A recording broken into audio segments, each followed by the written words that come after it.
I don't know how much of the most cutting-edge AI research today is public. I would not be confident that it is.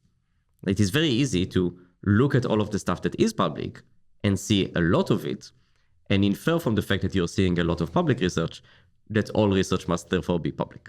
Our world is a very regulated world. We tend to see the failures, but we forget that none of this digital technology would exist around us without standards. Compliance is part of the cost of doing business.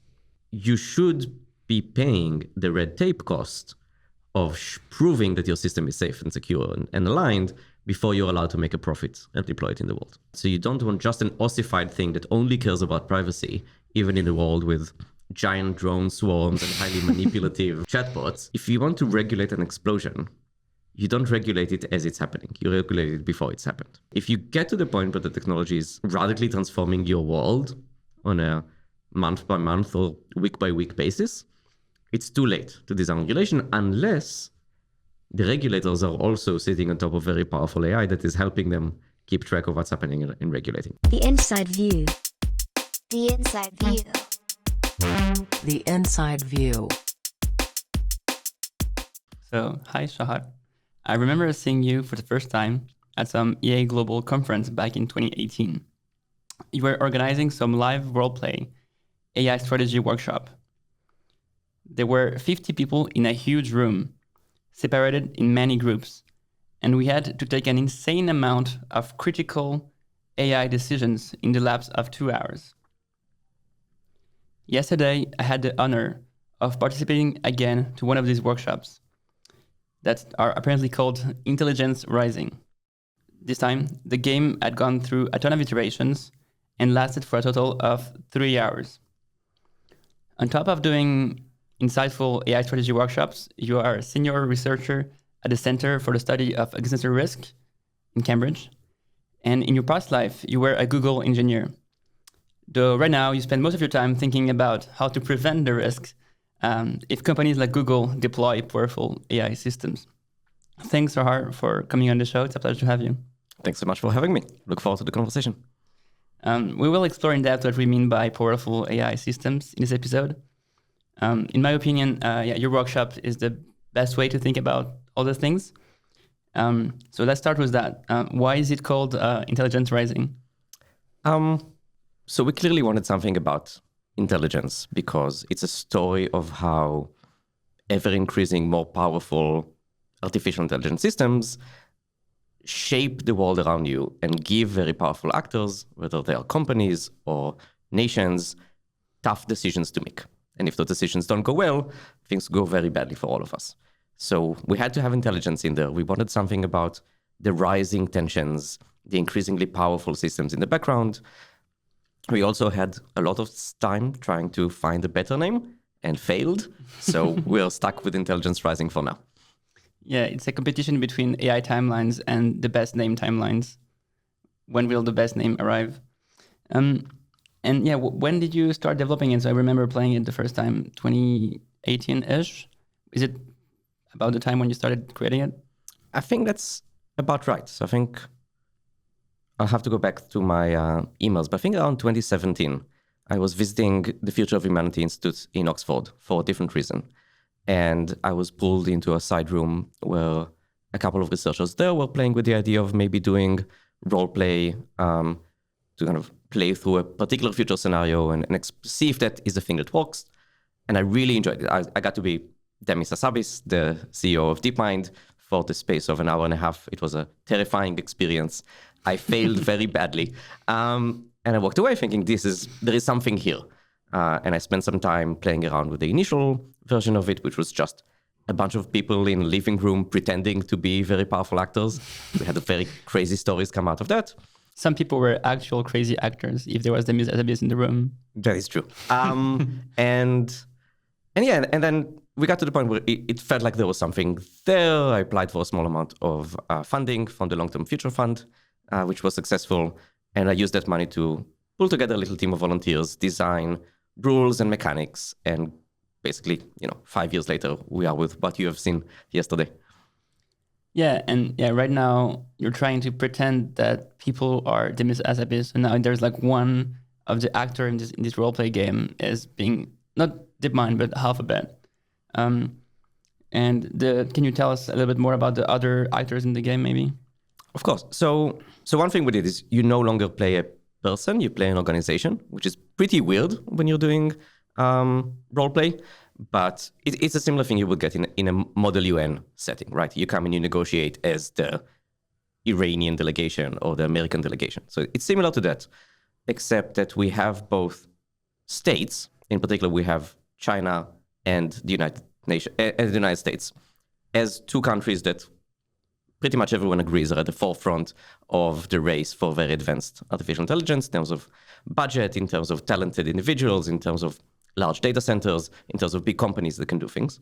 And then we also wanted to put in companies that are at the forefront of developing this technology because we were seeing the vast majority of advances coming from private industry, not from government labs, not from academia. And so we have one tech giant from each of these countries. We have Alphabet for the US and we have Tencent for China. Yeah, you said advanced AI technologies. I think that's like a very, like it's a normal word that people from outside of the EA community or the AI community can like understand what is like advanced AI, right? But when we play the game, maybe there's like other words that are brought up, such as transformative AI technology, or I don't even know if AGI is there. But in this podcast, we talk a lot about AGI. Mm-hmm. So yeah, do you want to give us a sense of like what the kind of key concepts are in this game, the technologies that are being developed? Yeah, happy to. So there's actually a really nice paper by Jess Whittlestone and Ross Grutzmacher that explores the idea of transformative AI and radically transformative AI and how we might break apart some of these notions. The idea that you can measure kind of how transformative a technology is by kind of the scale of its impact, right? So if you think about nuclear weapons, they radically changed warfare, but they didn't change the way people go around shopping. If you think about electricity or agriculture, they changed pretty much everything in our lives. And we can imagine even bigger changes than the changes brought about by the Industrial Revolution or by agriculture. So these are widely different scales of transformation. And the game is aimed at exploring two particular promising avenues within artificial intelligence. Language models and the ability to have models understand human language and reason through language. And the other is reinforcement learning, the ability for models to make long-term plans, kind of in response to rewards and autonomously come up with agential behavior. And through both of these, we explore how much more advanced versions than what we have today could lead to these radical transformations up to kind of the end of the technology tree, where we have visions of AGI on one side and kind of non-agential, but still radically transformative technologies on the other side. Yeah, I think the other one is called comprehensive AI systems. Comprehensive AI services is a particular term that has been used by Eric Drexler in a report called Reframing Superintelligence. So it was both he and Nick Bostrom are at the Future of Humanity Institute in Oxford. Nick Bostrom published Superintelligence, the book, very influential, in 2014, and Eric disagrees with a bunch of the framing. Particularly, he doesn't like us thinking about the future as the AI, right? This one monolithic agent, godlike thing that takes control of the entire future, and if things go well, gives us utopia, and things go badly, turns everyone into paperclips. Instead, he would like us to think about lots and lots of AI services doing things in the economy, maybe up to the point where any economically meaningful task can be done by an AI system, but still the highest level of control is done by humans, maybe humans being assisted by very powerful systems, but it's all largely being done with systems that are relatively low on agenthood or agentic planning. So it's a lot of narrow AI that are like coordinating together to like automate the industry. Lots of narrow AI where the design of how to break a task into lots of modules has been done by humans, or maybe humans assisted by even more narrow AI systems to create something that's very powerful, stable, but these narrow AI systems are not colluding with each other. They're passing information in a way that it was designed by humans to keep them safe and controllable. Right. So they're just like communicating through like an API for the relevant information, but not communicating, or they're like single agents like coordinating to escape or something. Yes.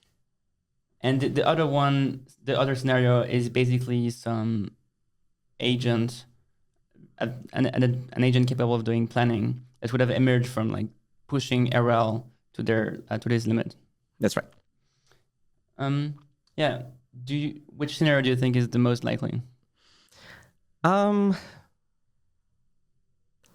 So the thing is that they are not mutually exclusive, right? You can have a world, even a world that most of AI that's been deployed in the world is services, maybe very advanced services, while some labs are still building very advanced reinforcement learning agents. I think that there are very good first principles argument for why taking humans out of the loop or having models that are very good at long-term planning and agential action and reasoning gives you a benefit. In economic settings, in cases where the value of time is very important, or in places where humans haven't picked up useful concepts for thinking about the domain. On the other hand, I think there is also growing consensus that these systems are particularly dangerous. And then there is a question of, would we be able to coordinate around the danger and move away from not building those systems? I think especially after this visit to the Bay, I'm much more excited about people who are trying to evaluate and quantify to what extent a system is agentic, a system is planning, a system is situationally aware. Because if we have those benchmarks, then we could say, yeah, we don't want systems that are very high on those benchmarks. Let's find a way, and we can talk later about how you might go about doing it, but find ways to not build those systems and prioritize building other types of systems. Yeah, what about the economic incentives to build general systems? For instance, if I'm a CEO and I want to know, what's the best plan for the next 6 months, I want to have access to something that's able to do planning for me to like provide a bunch of economic value. If I'm the CEO of Microsoft, I might be interested in having like a better than human, decision planner. So as I said, these are very good first principles arguments. But then you also have to think like, what does the CEO of Microsoft actually do on a day-to-day basis? And the answer is lots of meetings in which plans are being presented with as much context as possible to drive a go, no-go decision, or how much budget to put into this thing, right? The plans are very responsive to the world, are very, very responsive to new information coming in, the regulatory environment is changing, technology is changing, teams come up with new products, and you're just trying to make very rapid decisions about what to push forward and what to slow behind, and how to kind of, all of this with some strategic understanding of what's happening. I think there are many services that I could introduce into this context about kind of distilling the information more accurately, helping the communication work better, giving an overview of what's happening, maybe doing some counterfactual reasoning of how plans could work, all of which would make the job much easier and more impactful without completely replacing the CEO with a black box model. So is the idea that the CEOs will not completely be replaced in a comprehensive AI services project, but it will just like have less time to dedicate to some things, and his job will be like mostly automated? Will there still be like a human in the loop? Yeah, I think that the comprehensive AI services vision is that there is still a human in the loop, but that human is significantly supported by very advanced systems. So yeah, I think it's particularly carves out a space for something like CEO and kind of high power elected officials to maintain control of kind of the hierarchies that fall below them, but make everything in the chain better so that both they have better options available to them, right? If you have services for design, services for data collection, services for technology development, then there is a much bigger scope of activities they could do, and also bring them much closer to optimal decision making, right? So you can provide information in a way that, like, you can have a service that points out biases in your reasoning without delegating the reasoning to an agent. It should be very useful. So if all CEOs have this, or most of our economy is automated by AI, we could expect that an increase in GDP or GDP growth. And that brings us to like the concept of transformative AI. And this is kind of something that might happen before we get general intelligence or comprehensive AI services. Do you want to maybe give a definition of transformative AI? I know people disagree about this precise definition. There are like different ways of phrasing it. Maybe use the one you think is more useful for today. So I actually really like this concept from Andrew Critch, who introduced the idea of a tech company singularity. So it's before we get kind of the full technological singularity, where we have these agents optimizing the future for us, we're going to maybe briefly go through a period where a very large tech company that has access to very advanced AI capabilities and also a big footprint in the world, so they have access to data and skilled personnel, can pick an arbitrary part of the economy and in the space of months or years, not many years, become a dominant monopolistic actor within that industry if they so desired, right? So Microsoft at some point decide that, we're now going to go into agriculture, and then within a year, the vast majority of food produced is an output of Microsoft-enabled agricultural AI-assisted services. And the idea that this could happen because AI gives you, kind of just allows you to make better decisions and opens up new options that didn't exist before if your AI is working within R&D. That is huge, and you can just do. I think the way to think through this is go industry by industry and think how much innovation and progress have we seen in that industry over the last 10, 20, 50, 100 years, and what it would look like to see this amount of progress again in the space of a year, in the space of a few months, and then that continuing up to the point where we either hit some marginal returns in reality itself or not, in which case we can think very, very big futures, right? That is radically transformative. It's very hard to think through it because it's similar to thinking prior to the Industrial Revolution. What would the post-Industrial Revolution world look like? And it's an exciting exercise. You should also assume that you're going to get it very wrong. Yeah. So what was the main difference before and after the Industrial Revolution? There was more trains. No, wait, were trains before? I guess there were two Industrial Revolutions, right? Are we talking about the two of them? Yes, you could pick any of them, but the introduction of trains completely changed people's perception of space and time. Right? What is near? What is far? Right? If all the generations before you, mostly grew up and died in the same village, and only people who were very rich had access to things like horses, and horses are capped at a certain speed, and that was the speed by which you could move around. No one could move faster than that. Or if you think about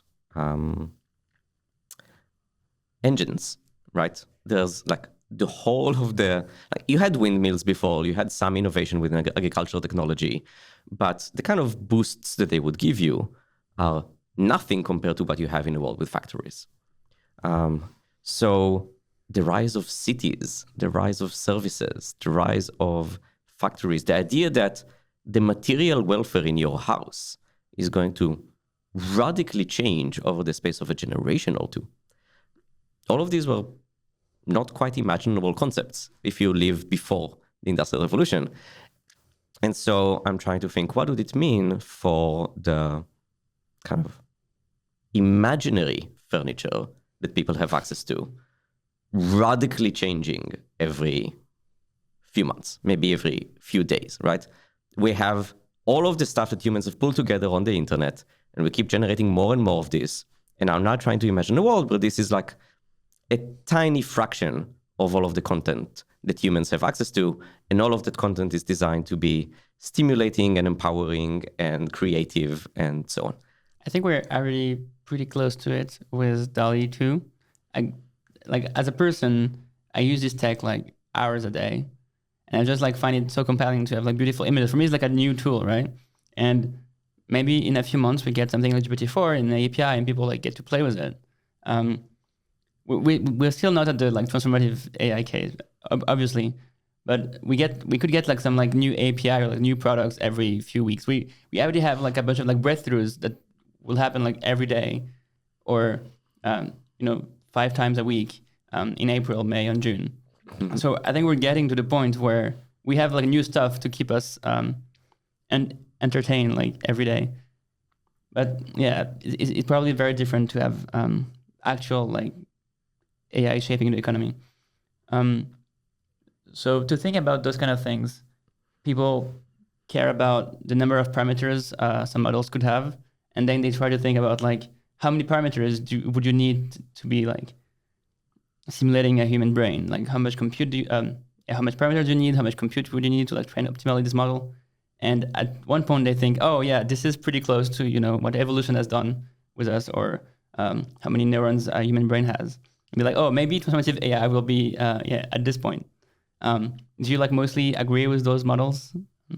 I mostly defer to those models because the people who have been building those models know a lot more, both about machine learning engineering and about computer science and about the cognitive biological anchors that they're looking at. I think that the way they reasoned through this is pretty reasonable. I think they're pretty clear about their assumptions, and if their assumptions are wrong, we could get very different timelines. I think some of the more kind of influential and rigorous people who've done studies in this space are talking about like 2038 as maybe a year, like we get 50-50 chance that by this point we get kind of human brain level performance out of our systems. In 2038, my daughter will be 18. Right? So that's pretty hard to square or live with, but that doesn't mean it's not going to happen, right? Just because my basic outcome is to imagine my daughter growing up into a world where the hardest thing I will have to deal with is that she's on TikTok.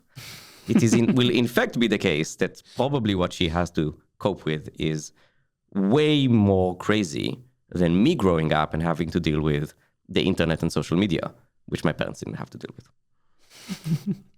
Yeah, now kids have to deal with Instagram, TikTok, Snapchat. There's a new one every 3 years. Maybe, in a decade, it would be like one every week. And you have to like find a new thing to ban every night, a new app to ban. One consideration that happens when considering those transformative AI systems is that humans could be out of the loop, or like not understand what's going on. And if the systems end up being agenty, they might take decisions that humans don't really want. Like there might not be like any CEO in the loop, but just some AGI. And that brings us to the concept of building safe AGI or safe AI in general. And also like aligning an AI. What do we mean by AI alignment? I think in your game you mostly talk about safe AGI because it's like maybe an easier concept. I don't really know. In the partial scenario you mentioned, like comprehensive AI services, at what point does the AI goes rogue? At what point does the AI has a negative impact in the world? Like, why do we need to make it safe? Yeah, so I really like the idea of alignment, which is basically we build infrastructures and organizations and ultimately individual very powerful systems that kind of are aiming to steer the world into the kind of worlds that we would find valuable, and not just find valuable because of some story that's being told to us or find valuable because there are electrodes in our brains, but find valuable in a way that we generally do find valuable, right? That we would choose to live in those worlds without manipulation, just by being informed that this is the world we live in. And that's a very hard target for a bunch of reasons that people can go and look up why AI alignment is hard. But this particularly applies to systems that are kind of driving a lot of the steering of the future through their processing. If you instead have narrow, less agential systems, you should still worry about that, because it might be the case that systems are locally pointing at things that are more or less aligned with human values. And where the future goes is just the sum total of all of these vectors, like all of these small systems pointing in various directions. And so if all of them are pointing in a bad direction for humanity, for example, because they're pointing in the direction for doing well on things that are easy to measure, rather than on things that generally capture what we like, then even though we don't have giant agential systems, we could still end up in a pretty bad place. Or they fall into an attractor of being very manipulative, even on a very small, non-agential way.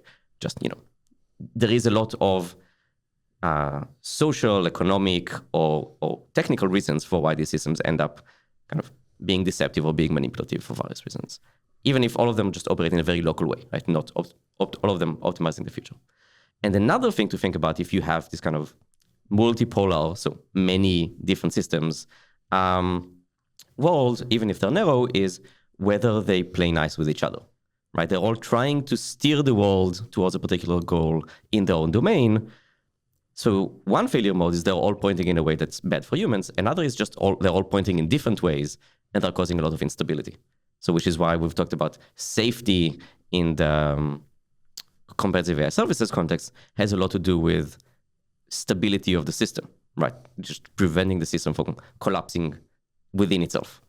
So even if the system doesn't have, a common goal, there's like some kind of direction that emerges from like all those systems working together. Yeah.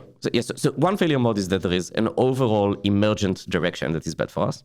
And another is there is no emergent direction, but the systems in fact are conflicting with each other, undermining each other. So like one system is optimizing for one proxy, it generates an externality that is not fully captured by its designers, that gets picked up by another system that has a bad proxy for it and it tries to do something about it.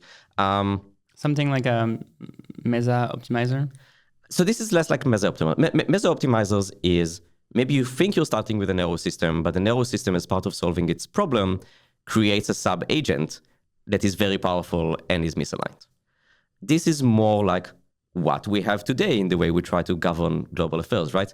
But ultimately, governments, companies, international organizations are all human creations aimed to capture what we value and bring to us a better future. And partly the problem is that they're not very aligned, both with what we want and what is good for us, but also they are conflicting, right? And so there are a bunch of equilibria situations between these organizations that are bad for us because we haven't designed them well enough. And you can imagine a similar failure mode, though, much more amplified in terms of its consequences for everyday life if you've automated a lot of these processes. I think we can go with like two different versions of alignment. One is like the Paul Christiano definition of having system do what we want, what he asks them to do. There's a human operator asking a system to do something and whatever it does the thing. And I think in your game there was a coherent extrapolate volition. Yeah. Which you're laughing because you think it's silly. I don't think it's silly. I think that is probably the place where in our game mechanics we have been least cautious. Like where there's the largest jump, right? Where you could just one turn realize that coherent extrapolate volition, it might be a thing that you want to do, and 2 years later you've just solved it and it's fine, right? I think it's not going to be like that. I wish it were like that. That's some notion of you have in fact find a technical or socio-technical way of having machines that want what would be good for all of humanity if humanity had a long time to reflect about what it actually wanted. That's the definition. Yes. And I guess most of your time as a researcher is to consider like all those different scenarios and think what would be the best strategy, not as sometimes as a game developer or a player, or sometimes even as a policymaker. What's the best strategy to optimize for the good futures where your daughter lives for more than 18 years? Yes. And this is like the whole field of that would be nice. AI strategy, I believe. Do you have a partial definition of AI strategy instead of just like trying to optimize for good futures? Ultimately what you want out of it is trying to find pathways to good futures, right? But I think AI strategy also says something about how you go about it, right? It's about figuring out who are the actors, like who actually get to make decisions that bring about futures, and understanding the relative power between them and what motivates them, what incentives they have, what limits they have on actions, what information they have. And you also want to understand crucial strategic parameters. So like, what are the things that are driving the story? Advances in how much computing power is available for models is a very big part of what's driving the story. And it has been for a long time, right? If Moore's law has not been a thing, if we had 50s type computers today, our world would be very different in a very meaningful, deep way. How important data is, how important synthetic data is. How do we train up people to operate in this space? What are the external regulatory parameters that matter? Like figuring out what matters more and what matters less figuring out which actors matter more and which actors matter less. And this is not a normative judgment. This is just trying to imagine, like, you're playing through all of these future dimensions of thinking, who has the biggest levers to pull? What do those levers look like? Under what conditions could we get to pull them? And would they work? So it's somehow the role of a physicist trying to figure out, like, what are the key parameters of the system? If I move this one, can I hold this one and move this and just like get the same result? And Yes. you try to like see what are the key considerations or key dynamics, and then maybe like ask the UK government or US government, like, hey, can you please reduce the compute of AI companies because we think it is like an important parameter in the future.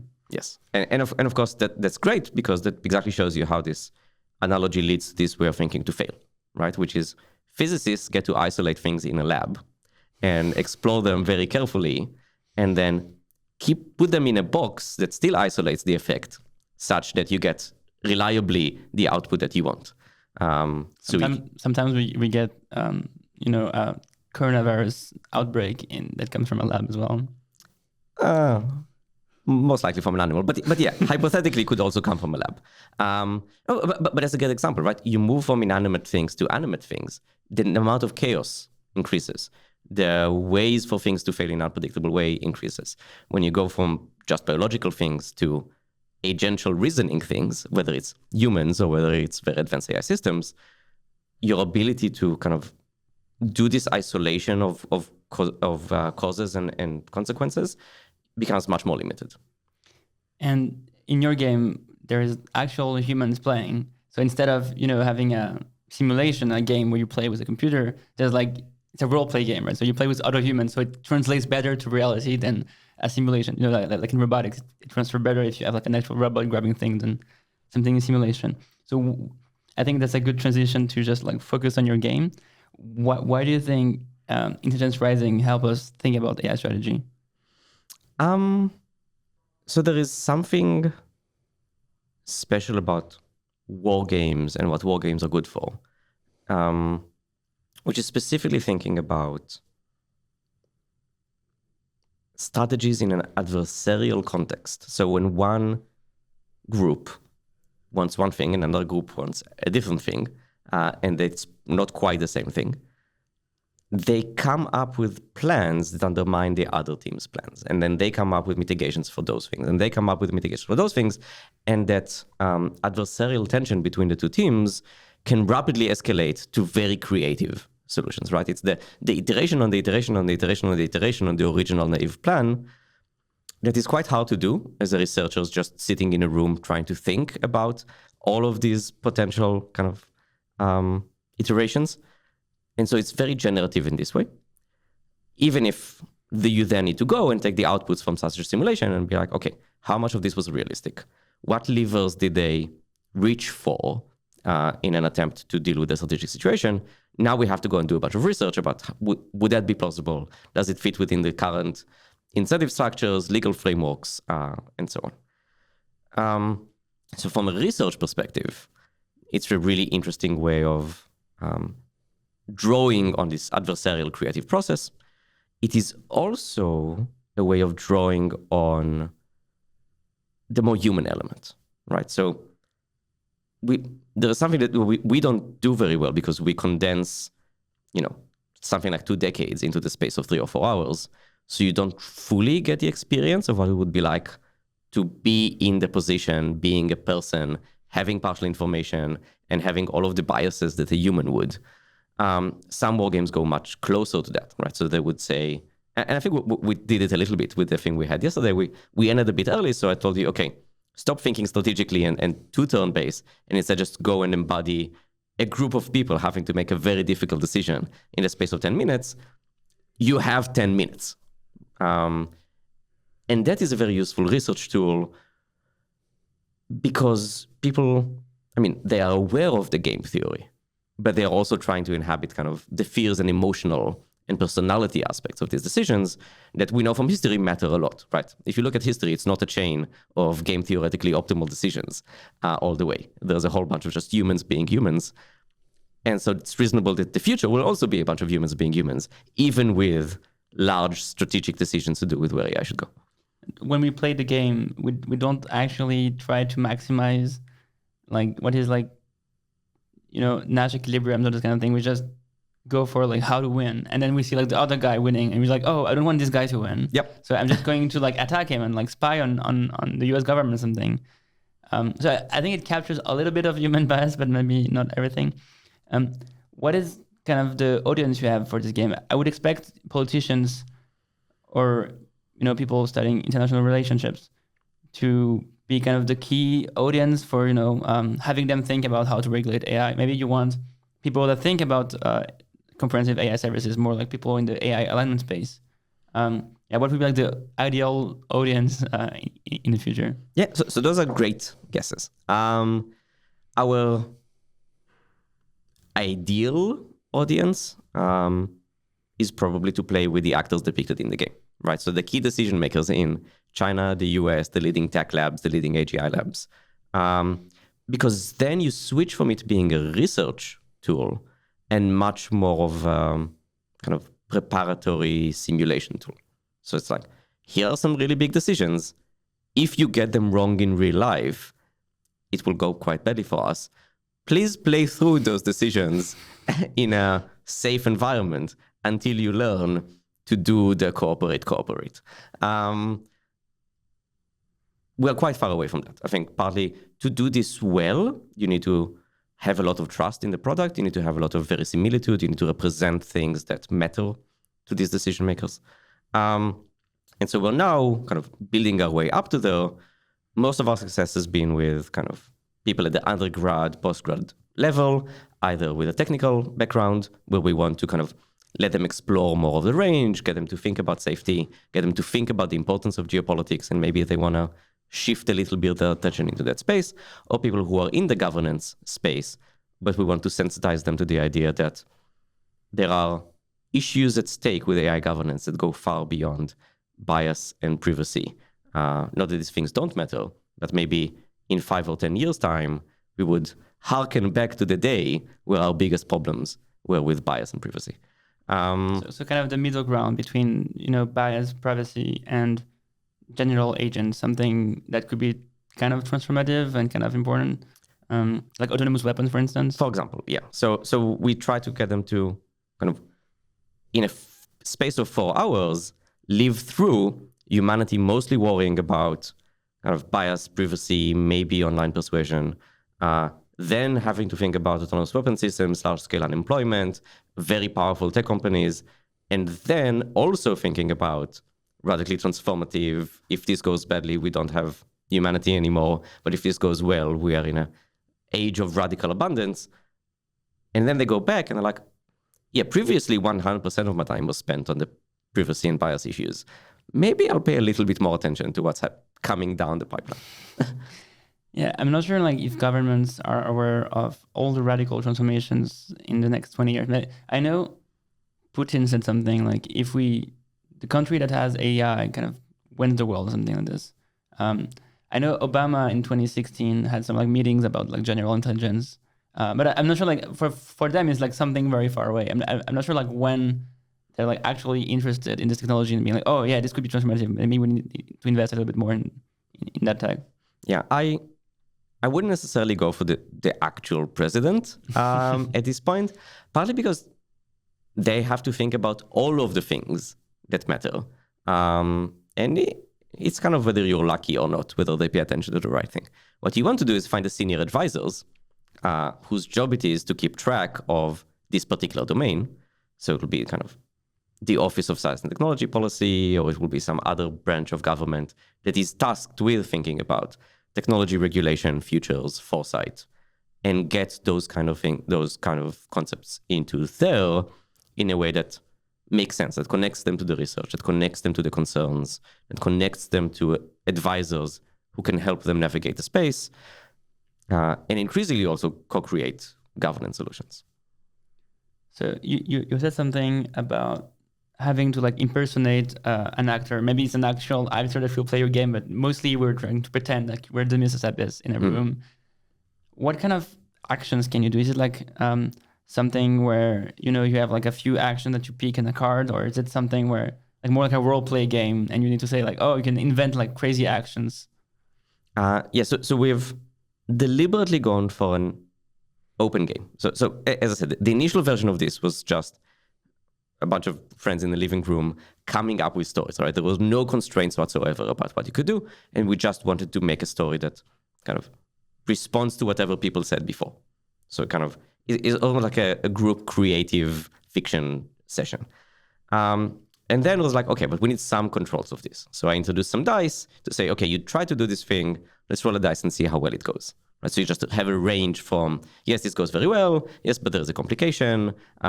No, this doesn't happen, but maybe you get something slightly different. No, and it goes much worse than you planned. Right? This is just a very simple mechanic from game design. And this is something where like a game designer like yourself can, calibrate if people are doing things that are like unrealistic and you're like, okay, you want to do this, but please roll this like 20-sided dice and you need to have like at least like 15 or something to do your action. Yeah. So first of all, I would say I'm not a game designer, but this is the role of a game master. Game master, yeah, the facilitator of the session, right? My job there is to make sure that people kind of stay on features that are interesting but still plausible, and so I can use the dice in this way. We have moved in the game design much more to kind of half open, half closed game. So you saw in the game yesterday, we have a technology tree, and your interaction with the technology tree is fully codified, right? You can't come up with crazy new ideas for what AI could do. What AI could do is predetermined by the game in terms of cards, and you just unlock those cards through predetermined actions, which is about allocating research talent and rolling dice. And we did that because we wanted to keep the AI features, or the AI technologies relatively fixed and explore the governance responses, the policy responses of those actors to these advancing AI technologies. We kept the other part, the policy part, completely free. But even though it's completely free, we still wanted something that brings people to kind of a common or repeatable or legible story. And so we have a bunch of parameters or characteristics. The way to think about it, if you know Dungeons & Dragons, is the attributes of the character. So we have some attributes for each of the players and also some attributes for the rest of the world. And those numbers go up and down. And the way they go up and down is me having a conversation or a negotiation with the players where they say they want to do something crazy. And I say, oh, it sounds like you want these numbers to go up and those numbers to go down. Roll this number of dice to see if you succeed. So those parameters are cybersecurity, budget, hard power, soft power. Maybe I'm missing someone. Yeah. So we have 5. And you can see this is a very naive kind of big picture view of what matters. So you have budget, and budget is basically just kind of your free-flowing ability to invest more in some other domains that matter. Or just be incredibly rich and bribe everyone into controlling the feature. Then we have AI talent, and AI talent is a proxy for the kind of inputs that drive innovation in AI, right? Because we really care a lot about how fast things go, and we imagine those are the actors that are driving the progress. And so we need to have some way of measuring how fast things go, who gets to go first, who gets to go second, where do they allocate the resources. It's also, this is what determines whether we get capabilities first or safety first. So it was really important to have that, the AI inputs category. And then the other 3 are powers, because we wanted to see how would having some amount of, quite a lot of power in the world translate into actions that shape AI futures. And we basically broke this down into hard power, which is your ability to kind of shape how atoms are organized in the world. I mean, historically, especially in war games or in terms of relations, you would think about it as military power. But we also wanted to introduce the ability of maybe you do some other very large things in the world that are to do with how atoms are arranged. Soft power, which is a giant category that captures basically anything to do with human beliefs, norms, institutions, all of the way up to pretty hard things in that space. Would be like legislation, international agreements, treaties, tax regimes.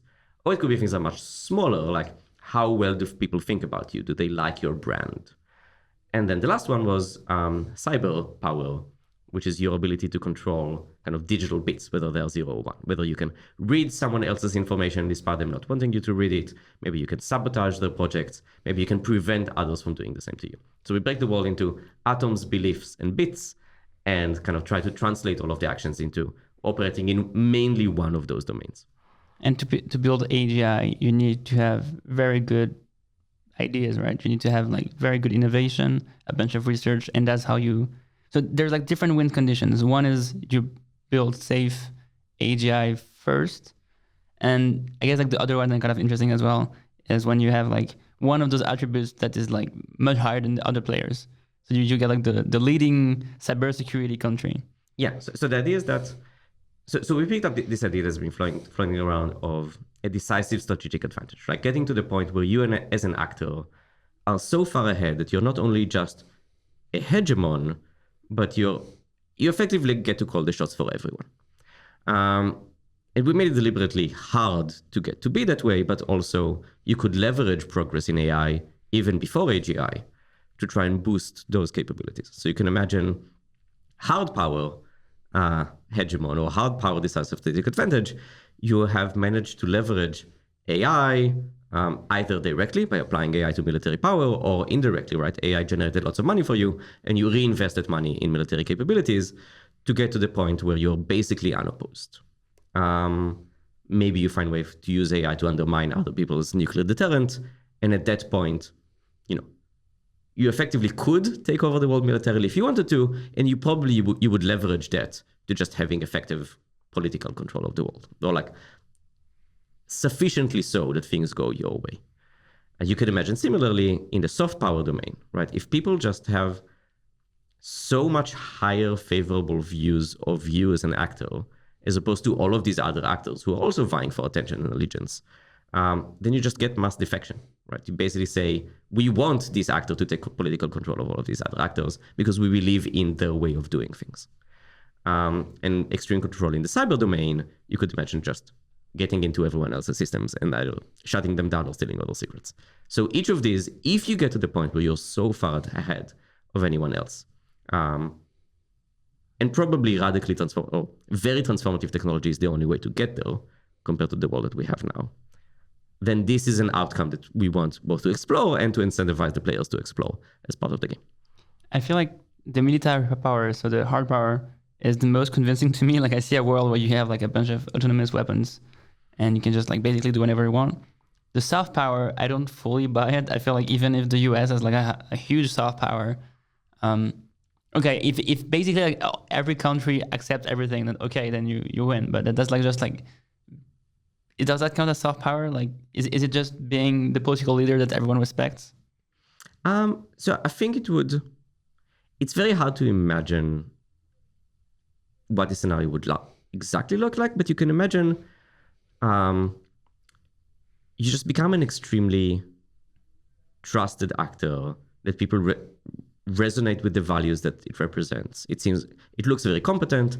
It looks to everyone from their own position, whether it's an organization or an individual, just sees themselves being part of this empire or this world arrangement. And it starts with, and then you start suggesting major governance reforms within your own country. And then those governance reforms also get replicated in other countries because they just look like best practices.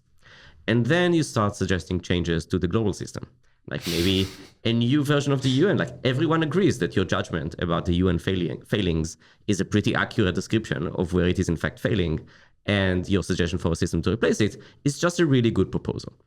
And then, slowly you get to the point where the way political power is distributed and organized around the world shifts in a way where you are effectively in control.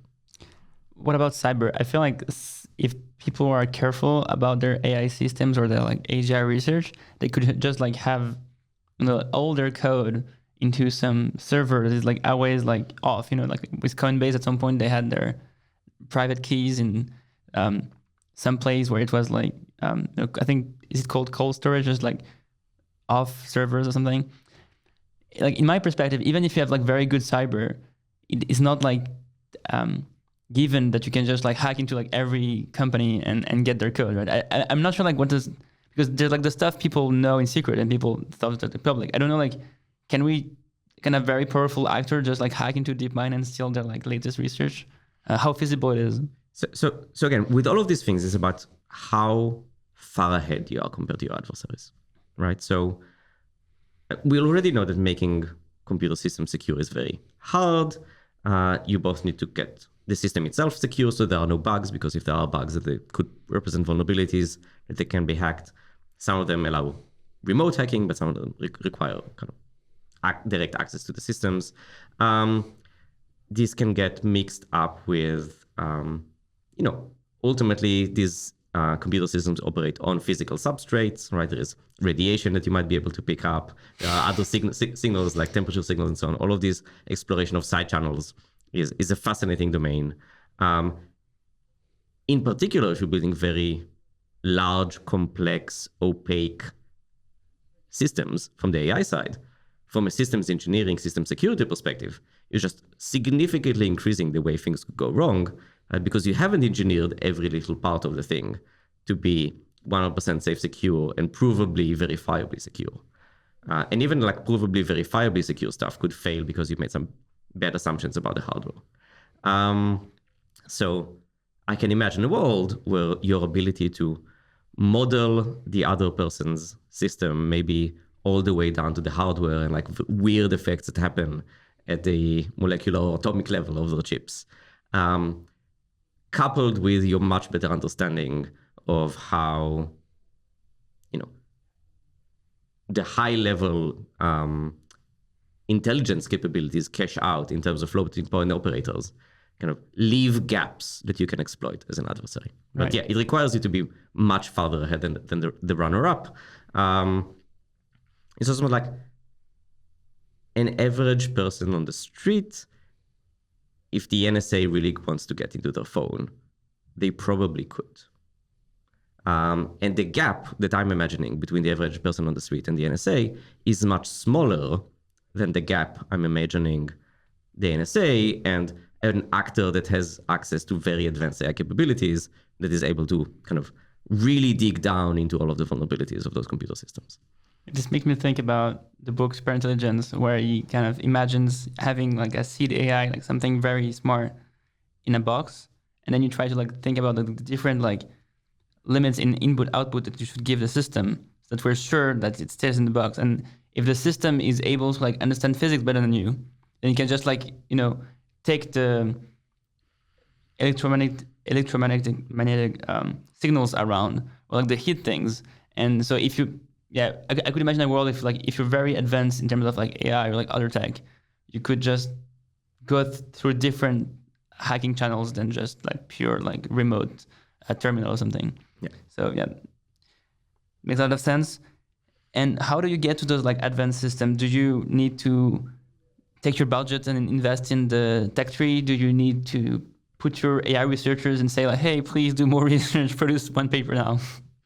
Yeah, so one thing that all actors do all the time is allocate their AI inputs pool, right? We call it AI talent, but it represents a more complex world than that, into various projects, right? And those projects could either be basic research and development, kind of do a thing, publish a paper, advance the cutting edge of what we could do with AI, or there are products and capabilities. Products are ways of converting these advances into money, and capabilities are ways of converting these advances into one of these powers, right? So you can imagine if I have a very powerful language model, my ability to spin up narratives that make me look like a more aligned, competent actor and make other actors look bad increases, right? So there is a card that is called automated impersonation propaganda that increases your soft power by 1. And as the technology advances, you get cards that are more powerful and operate in different domains. Separate from that, you also can take freeform actions that say, I invest my money and just hire a bunch of top-notch cybersecurity experts, or I buy this small company that has this expertise, the kind of things that you see in the world.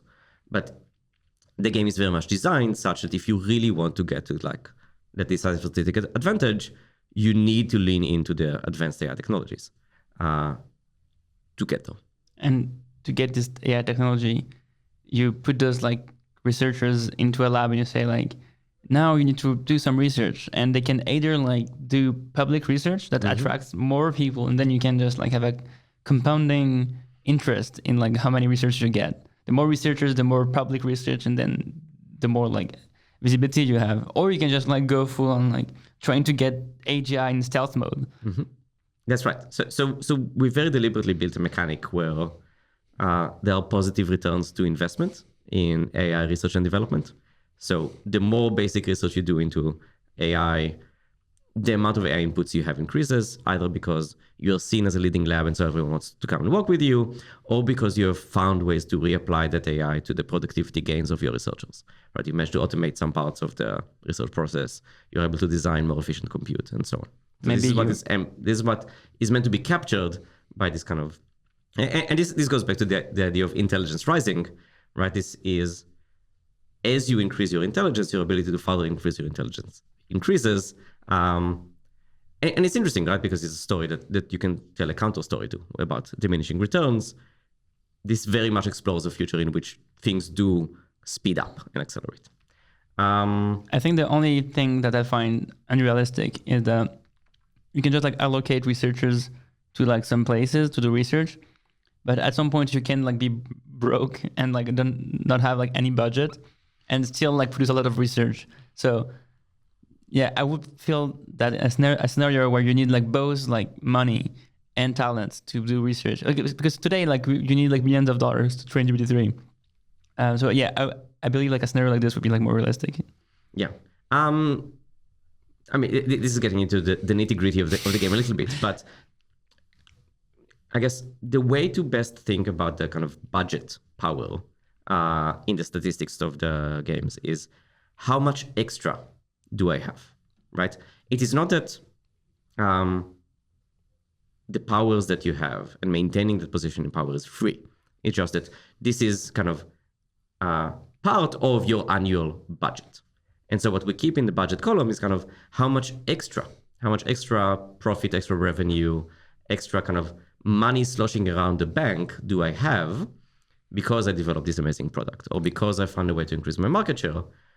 And how can I then reinvest this extra into one of my other lanes? So yeah, it's very much on the assumption that, you know, if you have 12 AI talent, somehow in the background, you have found a way to pay for them. And the budget column is how much do I have on top of that to further invest in this or to invest in some other power. So it's like kind of the profit Google makes that they can invest to like build a better brand or attract more talent by doing a nice pitch or a nice video. Yeah. What is the like interaction between companies like Google and like other actors we mentioned? I think China and the US. Can the US come to Google in your game and say, please, can you give us like all your talent, or please, can you get like all the research you have? Not only they can, many players who are in the game have tried to do that, and we very much encourage teams to talk to each other, explore deals, share information, make threats. And initially that was all right. It was just, it's only part of the way the game is played out that, you know, you have your breaks between the turns, and in those breaks, you both discuss within your team what you want to do, but you can also discuss with other teams and coordinate plans. And so you might get some joint actions. Over time, we saw that the relationship between actors is not about kind of sharing information, coordinating plans, but really start changing the world. So an example of that would be a state nationalizing a company, or a state banning a company from being able to operate in a particular way, or a state creating a public-private partnership with a company, or two companies deciding to create a joint venture between them, and where the joint venture, you know, has to do safety research or things like that.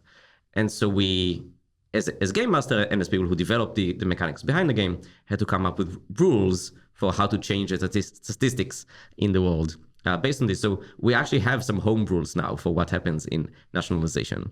And it's very different if it's forced nationalization or cooperative nationalization. What happens if you create a public-private partnership? So for all of this, we have rules. I don't tell the players those rules because I don't want to steer them towards nationalization. But if they come up with that as a free-form action, I know how to kind of resolve it mechanically. Yeah, because at the end of the day, you just want to generate good statistics for your research. You just don't want people to play the game randomly. That's true. I want people to think hard about what they want to happen, but I also want them to come up with strategies that I haven't thought of in advance. The more information we give them about the action space, the less creative they get to be. I think the action that people think about first is something about taxing tech companies. Yesterday, I found it hilarious that we had someone like really thought about, what a Republican senator or a president would do, and it was like, "Oh, I am this particular president. I'm going to tax Alphabet." And yeah, do you think this is like a reasonable scenario? Like some people like taxing companies? I don't know like how much Amazon pay taxes to the U.S. government. I don't know like how much Alphabet pay taxes right now. If it's even possible legally to like increase that to insane amount when we get to like transformative AI. Taxation of multinationals, and in particular tech multinationals, is a very complex issue on which I am not an expert. A lot of it falls to questions of jurisdiction, about closing loopholes. It's all about, do you charge at the place where someone uses the technology and pays for it, or do you charge at the place where the technology was developed? Can you move the IP for the development around to a tax-efficient jurisdiction? It's actually a really big international story, the attempt in recent years, somewhat successful, to create a framework for global taxation that creates a global minimal bar for taxation, I think at 15% for corporate taxes. I think it was spearheaded by the OECD, but there were many other participants. And of course, there are smaller countries kind of whose a big part of their economy is being a tax haven, right? So they need to be brought into this with some creative ideas. It's a fascinating space. Whether you could, in the space of 2 years, realize that a particular actor is becoming very powerful and then slap a tax on them, that seems much less realistic. Can countries like the US or China, I mean, in the game, right, do other things like, are there like elections or treaties between countries? There's kind of like political events that like should happen over the years as well? Yeah, so this didn't happen in your game, but in at least some of our games, if there is, especially if something really bad happens halfway through the game, then the states suddenly become aware of this and they want to do something about it, and they might start negotiating a treaty to control the technology or kind of keep the worst versions of it from reaching the market. We've seen games where China team and US team have explored a ban on autonomous weapon systems. We have seen games where these two actors have explored bans on kind of the highest level of technology, the relatively transformative ones, until there is enough public information that enough safety research has been done. And you can argue about how realistic it is, but it's really interesting for us to see players explore those spaces and then also see if they do negotiate these treaties, do they then defect from them? Do they? Yes. Yeah, another thing I find hilarious is that you can just like spy on companies and spy on countries with your like cyber attack or just like intelligence agencies. You can like gather more information. You can also, go like full stealth mode and try to build AGI where like other people think you're just like not ahead of the curve. And I think that's one thing I find kind of unrealistic, where today most of the research, most of it, I guess like a lot of the AI research is open source or on archive, right? Maybe the most state-of-the-art AI research is now starting to go private. But I would expect it to be hard to go full private for 3 years, because like those kind of advances we need to like build on top of like other public research. So I guess like there's like a limit to like how fast you can go on your own with like 100 researchers, like 300 researchers. I am not sure. So for one thing, I don't know how much of the most cutting edge AI research today is public. I would not be confident that it is. It is very easy to look at all of the stuff that is public and see a lot of it and infer from the fact that you're seeing a lot of public research that all research must therefore be public. I don't think that is a correct inference to make. I think we have like some evidence that at least like some research at Google Brain or DeepMind was not public in the past 2 years. At least for the Chinchilla paper, I got the information from different sources that they didn't publish right out. Like they didn't like find Chinchilla and publish it like the next month. They probably waited between like 6 months to a year. At least that's what's from my conversation with Ethan Caballero and other people on the podcast. That's like one paper, right? But there's like maybe other papers going on at Google Brain where they like replicated the results from GPT-3, and maybe there are like other papers before that showed like they got replicated the capabilities and maybe like pushed it forward. But the kind of biggest example so far has been Palm, right? And Palm was somewhat 2 years after GPT-3. So I guess they're not like showing all their cards. Yeah. That's my guess. Yeah. So that would also be my guess, that they're not always showing all of the cards. Basically, I think there is it's not always a calculated decision, but there is a calculated decision to be made of, if I have a result, do I publish or not? And what goes into the calculation is there is a benefit from publishing, right? It increases your brand, it attracts more talent, it shows that you are at the cutting edge, it allows others to build on your result, and then you get to benefit from building on top of their results. And you have the cost of, as long as you keep it for yourself, no one else knows it, and you can kind of keep on doing the research. Or you might think that there are harms, and so you keep the thing in the back and wait to find mitigations for the harms before you publish, right? That's a very common practice in cybersecurity research, for example. And now, of course, these are not fully rational agents. It could just be a researcher that is really, really proud of the result and want it to be public, and might even go against what the institution is telling them to do, because they want the individual credit, or they just really believe in democratizing the research and so on. But all of that goes into the machinery of whether this particular paper gets published right now or not. And I can imagine futures in which the biggest breakthroughs, right? It could be like you could have 100 papers, but not all papers are created equally. Some of them could just be way more meaningful than others. And if you're sitting on top of this really meaningful paper, like maybe it's the GAN paper, right? That just opened up a whole new domain. I mean, I think that paper was published pretty much immediately after it was discovered. Yeah. But you could imagine a world in which it wasn't discovered, in which it wasn't published, and maybe it takes a while for others to develop it, and in the meantime, you're building on top of that. Especially, I think, as you get to technologies that have very clear, very large impacts on how economic power or other kinds of power is distributed in the world, the incentive to just sit on it and see how you can maximize the value of it increases. So we might be going to a world with more secrecy. At some point, you might also want to use those powerful technologies to generate more revenue, right? If you have access to something like DALL-E 2 or GPT-4, we don't really know if GPT-4 is coming this year or not, or even not coming at all, right? But imagine you have like a very good API and people like use it a lot.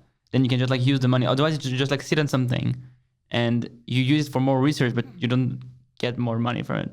I guess like one other like way of how startups operate is showing off very cool technology and then like telling people like, hey, we're very close to get to AGI. You could like invest in us and you can get like some like capped profits from when we build AGI. I feel like those are like two different strategies. Yeah. So certainly if you are a small actor that has made a breakthrough, there is a lot of incentive for you to share what you have, at least with some very powerful actors, whether they're investors or whether there are other companies that you want to be able to access the resources. It's not clear that you will make the thing public necessarily. But if you're a large actor that is in a position to exploit the technology through an API or by improving internal processes, then the incentive for you to make things public decreases significantly. There's also a difference between the incentive to build, powerful tech that could be turned into a product and safer technology. So like if you do private research on coherent extrapolate volition or anomaly detection or like other more like long-term AI alignment research, this is not incentivized by economic product. This is incentivized by, having system do what we want in the long term. So I think in the game you can like build either of them, and it's just for winning at the end, right? So you're just like planning how to like build safe AI at the end. So you need to instrumentally do it so that you're not dead, right? I'm not like, do you believe companies are strategically developing safety measures because they think like this, or because they want to like look good? Is there like something in the dynamics of the game where you try to like make it harder to build like safe technology? So we certainly make it the case that safety-oriented technologies give you less benefit, right? They don't bring you closer to winning on the decisive strategic advantage. They unlock less products and capabilities. So in that respect, they're less appealing from a I want to win the game perspective. We make it pretty clear, and maybe more clear than the world is aware, that if you get to radically transformative technologies and they are not safe, things will go pretty badly to everyone. Right? You can't win with an unsafe, misaligned, radically transformative AI. It's just everyone loses. So there's something quite interesting that happened in the game yesterday, which is Alphabet was doing all of this research trying to get to AGI, or comprehensive AI services. I don't know who was playing Alphabet, but they did a great job. They did an amazing job. By the way, that game ended with the world going to ruin in the end. But they did secret safety research. And if I'm trying to put myself in the shoes of those players, like, why would they do that? I think one of the reasons is there is certain types of safety or alignment research that you can only do when you have access to very advanced models, very advanced capabilities. And so by revealing the fact that you have solved this problem, you're also revealing that you have these very advanced capabilities in your back pocket. And that might not be something that you want to do. Right. I think we were pushing too far the fact that we were a powerful, safe actor. At the end of the day, we kind of negotiated with the USA and China that we had like a very powerful system that was also aligned, and we had like good guarantees of the things going well. So they could like both protect us. Like if the US would protect us, we would still win. But if the US decided to like tax us or like seize our assets, we also had China on a call that could like go for us and save us. So I think having like guarantees of safety is kind of helpful for negotiating with governments, at least in this particular game. So there are like other dynamics between tech companies and governments, I think, that are interesting.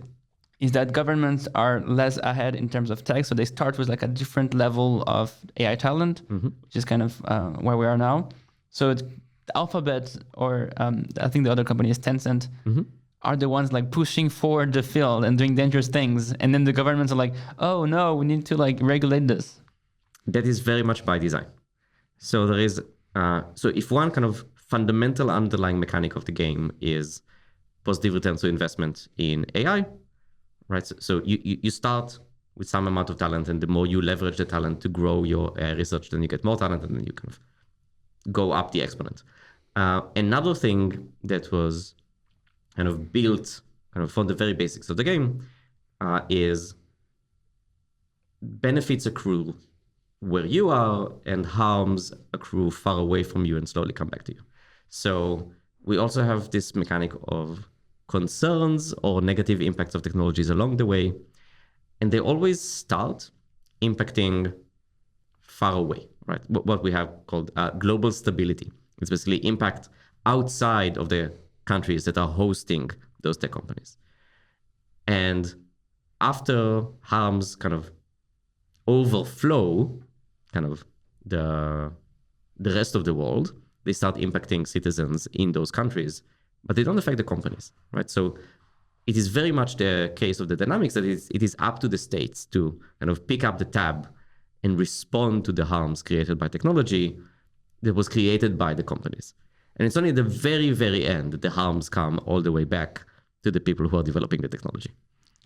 Do you think it's kind of realistic to have governments regulating AI, since the pace at which regulation happens is maybe in months or years, where for AI technology, we were talking about like weeks or days or months. Also, in the case it becomes transformative, right?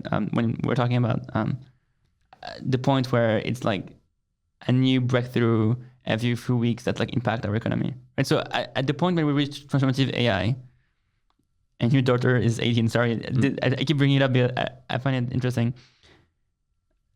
Do you really think that the US government will be able to do anything about it, except from, seizing all the assets?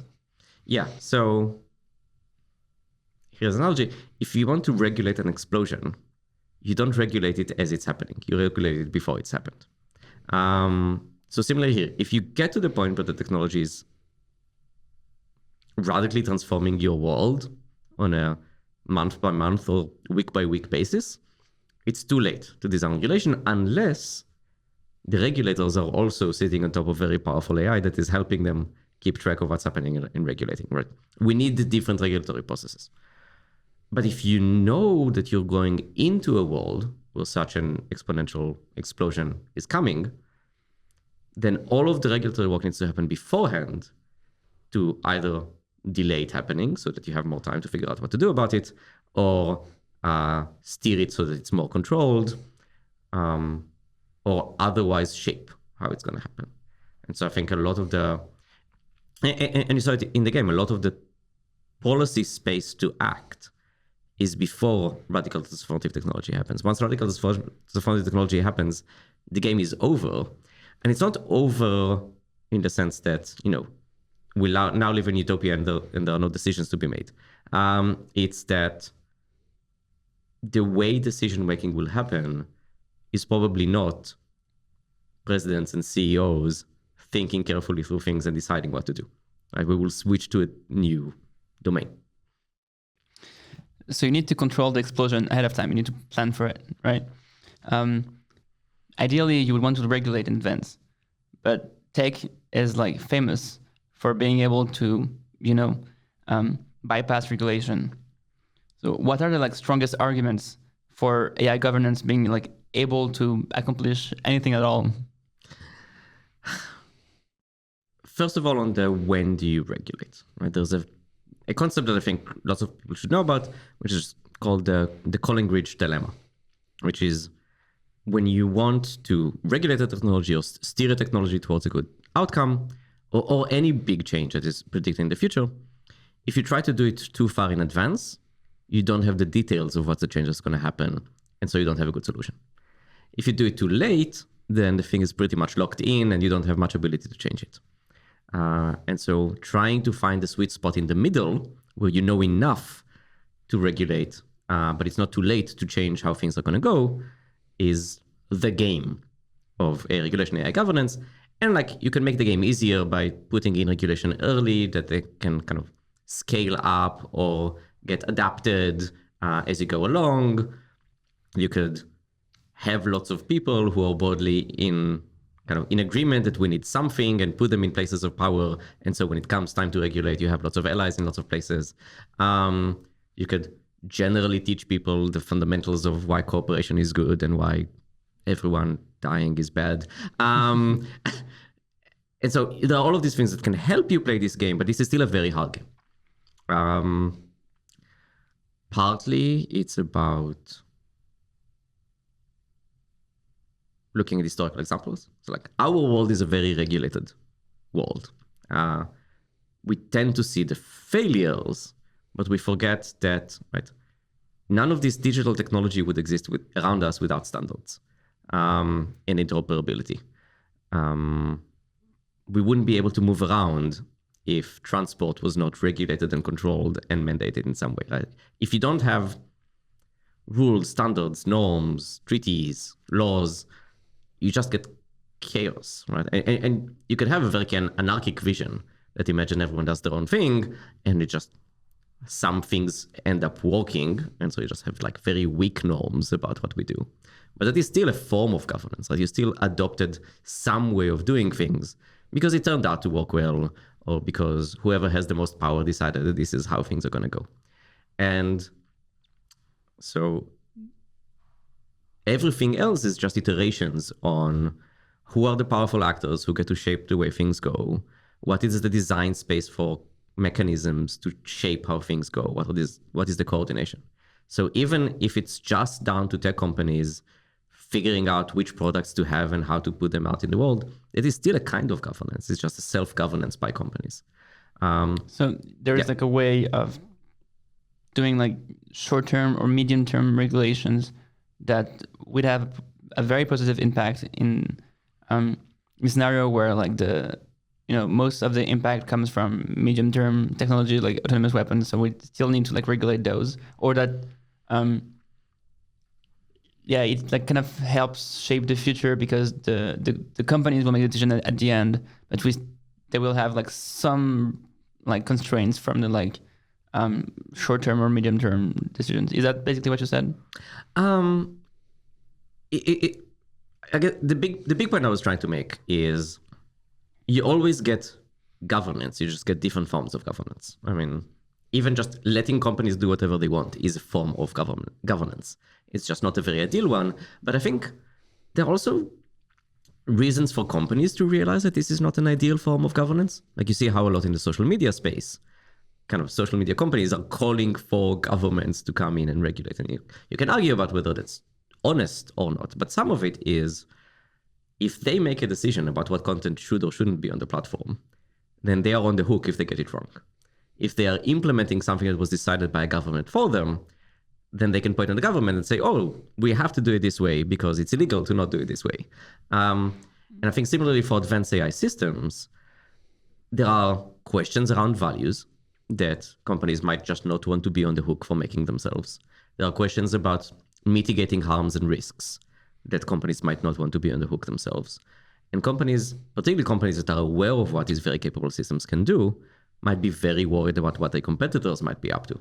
And so there could be interest for them to help develop standards, regulatory measures to make sure that, so for example, I don't know, Anthropic really cares a lot about things going well, and they might worry that Facebook AI research might not care a lot about things going well, not because they're bad people, but because they don't take seriously the kinds of risks that Anthropic takes very seriously. So the Anthropic would have an interest in creating a regulatory environment that mandates everyone to take the risk seriously so that it captures Facebook. And sometimes it's not only about the people there, but also like what's the structure, what's the design of the company, what's in the like charter policy. And maybe even a higher level of abstraction would be like, oh yeah, maybe the problem is, capitalism, on like having a for-profit startup that like needs to like give dividends to investors.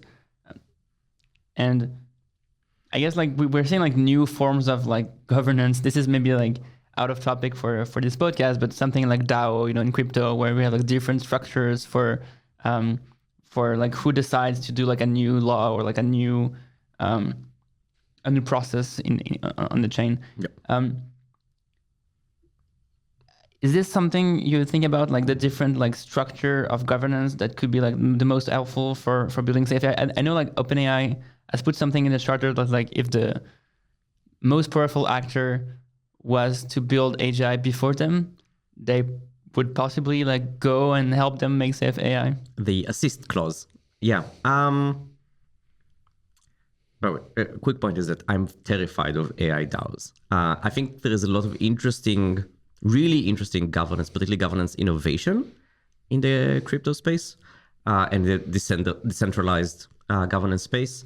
I just think that so much of our know-how about how to do good governance is from people building interpersonal relations and trust and scaling debt in various ways to make good outcomes in the world.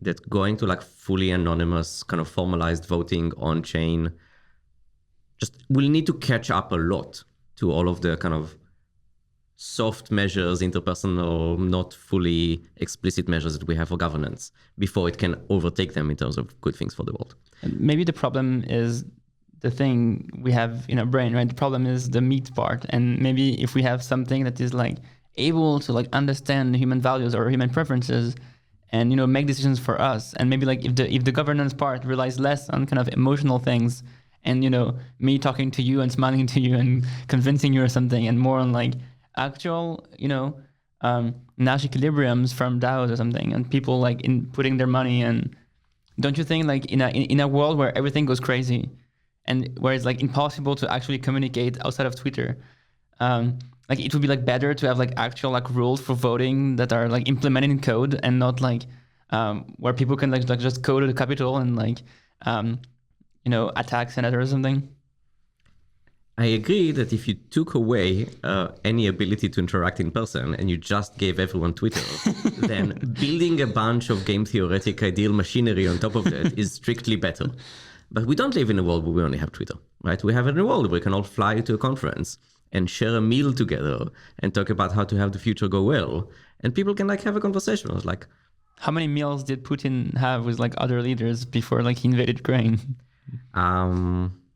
5? Maybe not enough. I mean, that is not to say that, this is not enough, right? The kind of sharing a meal together is not enough for getting a future go well, right? There is also the underlying mechanics, perceptions of fear and so on. But I also don't know that we would have had a very good on-chain solution that would have prevented the Russian invasion of Ukraine. I mean, the world had the vast majority of kind of Russian foreign assets in escrow in foreign banks, and which they confiscated the moment the invasion happened. That was not enough to deter it. So it's. Do you have like any thoughts on the shorter policy from OpenAI, the assist clause? Because I think I talked about it on another podcast that is not on yet, but I believe with Robert Miles I talked about it, where there's nothing specific about this clause. Like there's nothing that defines exactly what we mean by a company being close to AGI. So there's nothing like activating this clause. Yeah.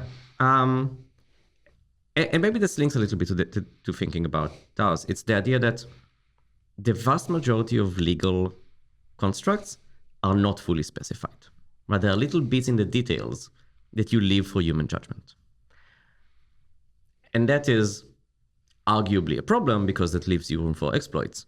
But arguably it's an asset because it means that you don't have to know in advance what things would look like. Right? You just trust that there will be smart, well-meaning people at the time of making the decision who can cash out what particular terms mean. Arguably, a lot of what the legal system does is also kind of arbitrate what is a reasonable interpretation of a bit of text in a particular context.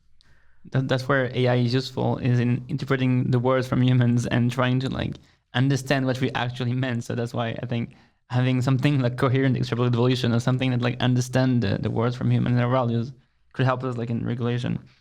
So you wrote actually I think 1 or 2 papers about regulation in a broad sense, mostly about like how to build trustworthy AI systems. Do you want to explain a little bit what you mean by trustworthy in that regard? Yeah. So first, I didn't write. I was a co-author on a report. I'm a huge fan of these kind of many multi-authored reports. Mostly because I think these problems require lots of different perspectives and domains of expertise, and people who are in different organizations and different walks of life to come together and hash out a product that is kind of meaningful and legible and truth-seeking, but also impactful. Right? People pay attention to it. So for this particular one, I teamed up yet again with Miles Brundage. We've teamed up before, but also with 3 other core authors to kind of guide the process of editing this report called Towards Trustworthy AI Development. It came out of a workshop, similar to previous exercises like this, where we invited a bunch of people to San Francisco and we asked them, what concrete mechanisms could we put in place to help us gain more trust in AI developers? And we didn't just want to trust them, we want to trust where trust is merited, where organizations are trustworthy. So basically, how do we get concrete mechanisms that allow us to tell apart those people who we should trust with building very advanced AI systems because we know they're going to do things well? And what does it mean for them to do things well? And those that we really shouldn't trust and maybe where regulatory intervention is required to ban them or stop them or increase the scrutiny over them so they can become a trustworthy organization. What do we mean by trustworthy here? Yeah, so trustworthy, trust and trustworthiness is really interesting. In the domain of trust in technology, people often differentiate trust in artifacts, in systems, and trust in people and processes and organizations. When you think about systems, you really care about competence and reliability, right? Will this thing do the thing it is meant to do? If it fails, how badly will it fail? Will it fail in contexts that I care about, right? And you can either trust or not trust. You trust that your car will work well and not explode. When you come to people, you still have the kind of competence and reliability aspect. So you want people who are reliably are going to fix your broken car, but you also care about their motives and kind of what's driving them, and do they in fact want what is good for you? Because if that is happening, then you can delegate more decisions to them. In our report, we actually only focused on the capability side. So we want to know, how do the people who make AI systems, how can we create externally available information that they are doing the right things when it comes to developing AI systems, that they are following best practices, that they are thinking ahead of time about harms, that they are doing everything that is reasonably possible to mitigate those harms. And how do we structure an ecosystem of information so that external actors, users, regulators, competitors, can then use this information to get to a point where they trust or don't trust this particular developer. What's the purpose of trusting a particular system? Is it mostly to have the system be more interpretable, to be sure that the system doesn't use personal data? Is it because we care about the system not misbehaving in some way in social media?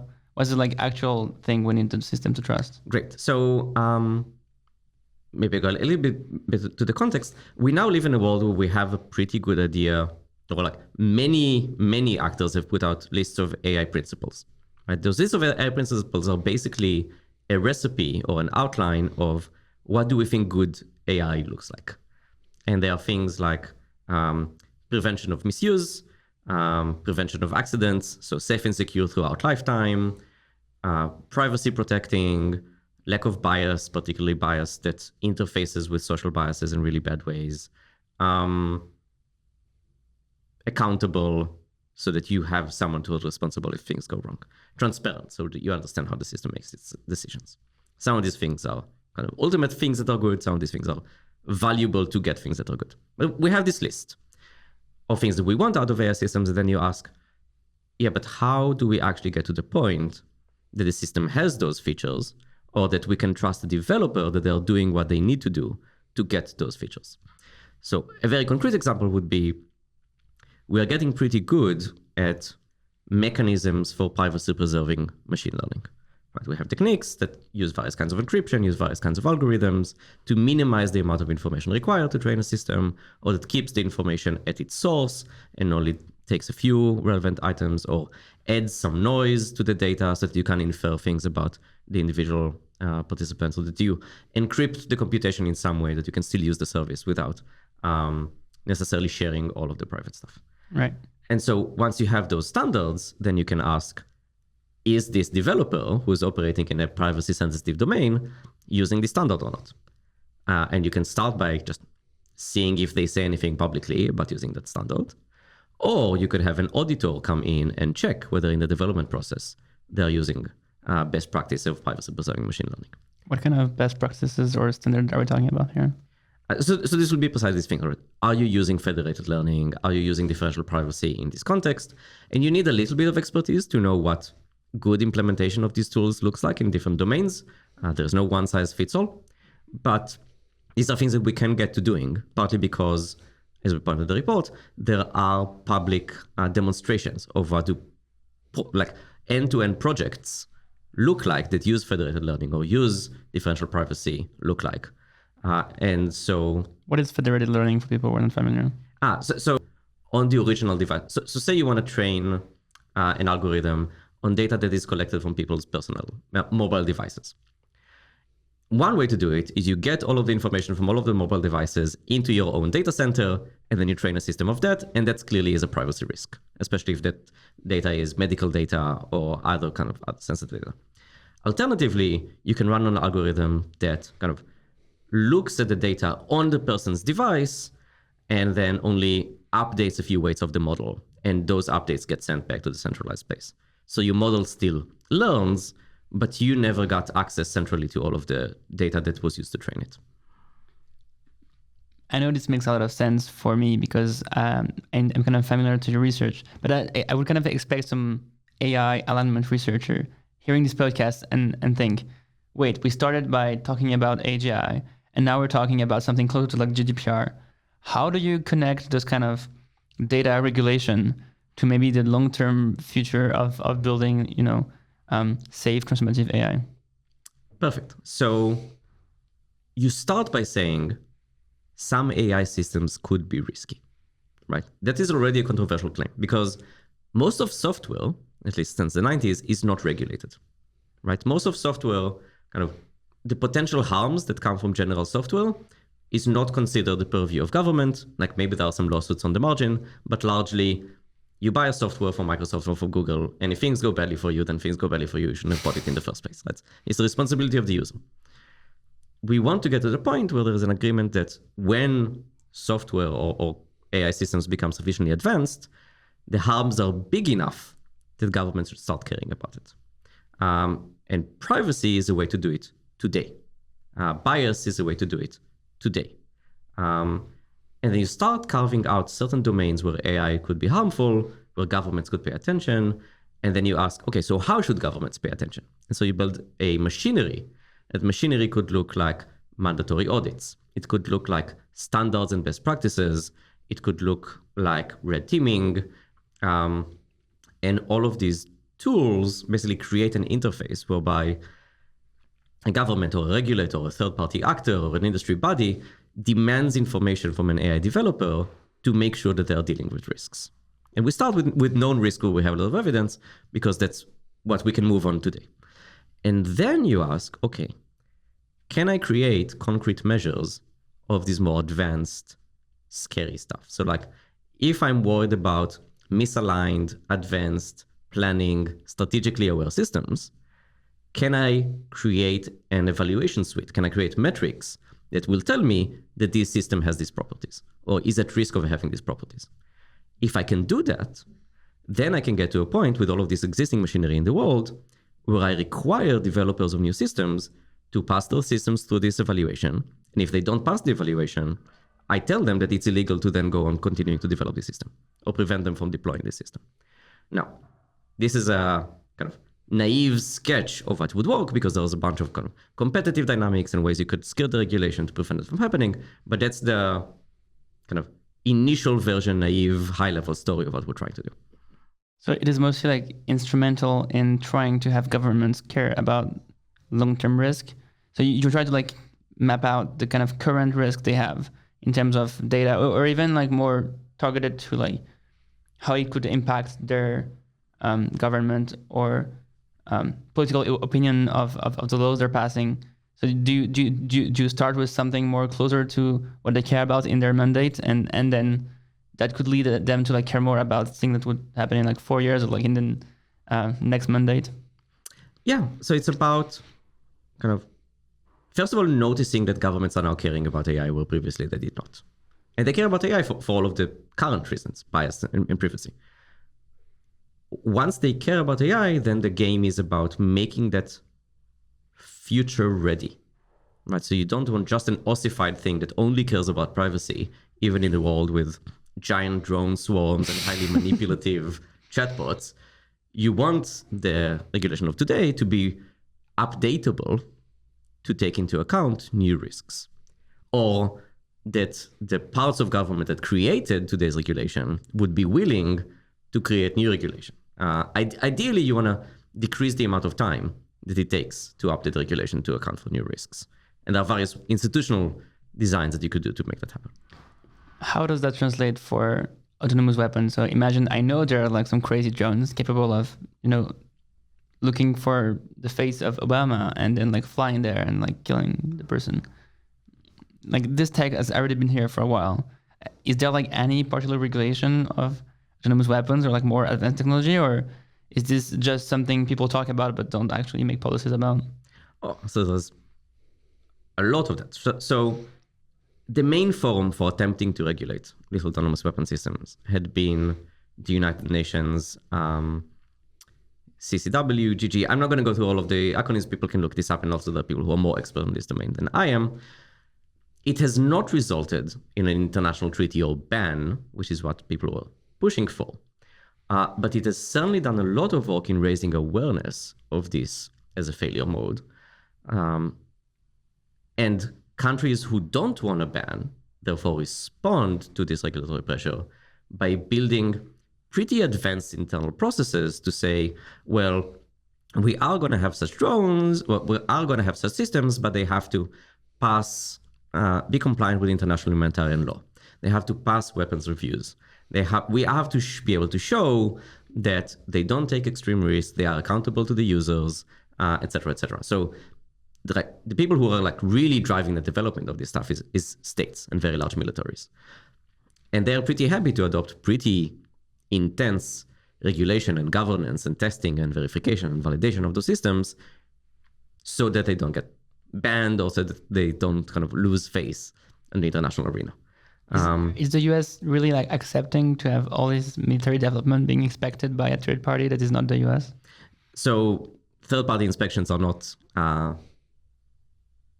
an option in this particular domain, but what you can have is pretty detailed and a lot of resources invested in building up technical capabilities to test the safety of such systems, to verify control, to explore how they might fail, and then fix that. And then you get into the relationship between the Department of Defense and the contractors who would be building such systems, right? So the DoD is now effectively the regulator for all of these kinds of systems that are being developed in the US.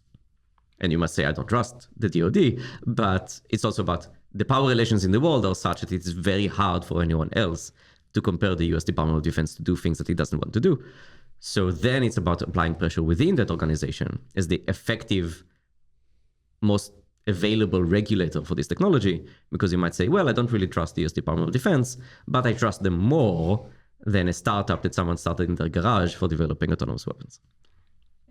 Outside of the US, do you think companies would accept to like pass a bunch of auditory, mandatory tests about their systems? Like if I'm a small startup or even like a medium-sized startup that has like millions in funding, would I accept to have like a bunch of like audit and like comply to a bunch of like rules about I know like a bunch of companies are really like crazy about GDPR. They think it's complete bullshit, at least in Europe. If I'm asking for like even more compliances that, you know, require the systems to be interpretable. I think in Europe now they're trying to push something where self-driving cars need to be somewhat interpretable. I'm not sure about the regulation precisely. But I feel like we're going in a world where we're asking too much for systems that are getting like more and more advanced and more harder to inspect. Do you think like Europe will be able to like catch up to those kind of things and will actually make self-driving cars interpretable? So I don't know whether Europe will make self-driving cars interpretable, but I do think that compliance is part of the cost of doing business in a risky domain. If you have a medical AI startup, you get people inspecting your stuff all the time because you have to pass through a bunch of regulations. And, you know, you could get fined or go to jail if you don't do that. Like the threat of going to jail is a very strong motivator for someone who just wants to go around building good tech for the world. I'm much more worried in that respect about the US than I am about Europe, because Europe has a kind of regulation-heavy, trigger-happy approach to regulation, which also explains why they don't have any kind of very large players in the tech space.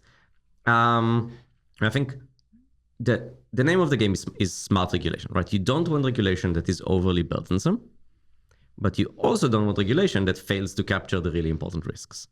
And so you want governance researchers who are very tuned into the real harms that can come from systems, the technical reasons that come from these systems, be able to tell that some systems are not very dangerous and we can exclude them from scrutiny or do very light scrutiny, whereas other systems really are very, very dangerous, where we need very heavy tools to interfere. You can think of an analogy. When you do biological research on pathogens, right, you have different biological safety levels, right? These are different kind of levels of protection within the lab that studies them. There's like stickers saying like level 3, level 4. Exactly. What do these level 3 and level 4 are? These level 3 and level 4 are kind of shorthand for, here is a whole bunch of regulations that you have to pass in order to do this kind of research that is tailored to the level of risk. So the more risk you pose, the more regulation you have to pass. And that just makes sense. It's just a very reasonable way of doing things. It's pretty convenient because in AI, we have level 4 and level 5 self-driving. True. And you might even go further than that and say, in specific high harm domains or high risk domains like self-driving, like medical, you could index to the kind of responsibility that the system takes or a kind of level of autonomy. But for general systems, things like GPT or DALL-E, that you don't quite know how exactly they're going to be used, you don't know the domain of application, you could instead index to how powerful the system is. And for that, we have a bunch of metrics. And we can also ask, for example, how much data was used to train the system? How many parameters does the model have? How much compute was used to train it? As a proxy for how powerful the system is, as a trigger for more and more regulation. Do we need an alignment tax?